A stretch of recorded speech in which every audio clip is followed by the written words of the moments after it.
સ્વાગત છે મિત્રો તમારું આજે વિડીયોમાં। તો મલ્હાર ઠાકર અને શરદ ગોસ્વામીની નવી ગુજરાતી ફિલ્મ જેનું નામ છે ધરપકડ અને ધરપકડ ગુજરાતી ફિલ્મ હવે ઓટીટી પર રિલીઝ થવા જઈ રહી છે। હા મિત્રો, ધરપકડ ગુજરાતી ફિલ્મ હવે ઓટીટી પર અને એ પણ સેમરમી એપ પર રિલીઝ થવાની છે અને આ ફિલ્મ 24 જુલાઈથી સેમરમી એપ પર રિલીઝ થવા જઈ રહી છે। હા મિત્રો, ધરપકડ ગુજરાતી ફિલ્મ હવે 24 જુલાઈથી સેમરમી એપ પર રિલીઝ થવા જઈ રહી છે। તો આ ફિલ્મને જોવાનું ભૂલતા નહીં, કેમ કે આ પહેલી એવી ગુજરાતી ફિલ્મ છે જે ડિજિટલ અરેસ્ટ પર બનેલી છે અને દરેકે આ ગુજરાતી ફિલ્મ જોવી જોઈએ। તો ધરપકડ ગુજરાતી ફિલ્મ સેમરમી એપ પર જોવાનું ભૂલતા નહીં।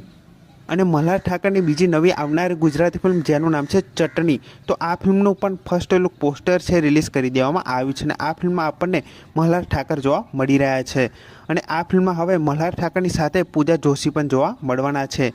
તો આ ફિલ્મનું આ પોસ્ટર તમને કેવું લાગ્યું એ કમેન્ટ કરીને જરૂરથી જણાવજો અને આ ફિલ્મ 18 સપ્ટેમ્બરથી સિનેમાઘરોમાં રિલીઝ થવાની છે। હા મિત્રો, ચટણી ગુજરાતી ફિલ્મ 18 સપ્ટેમ્બરથી સિનેમાઘરોમાં રિલીઝ થવાની છે, તો આ ફિલ્મને પણ જોવાનું ભૂલતા નહીં।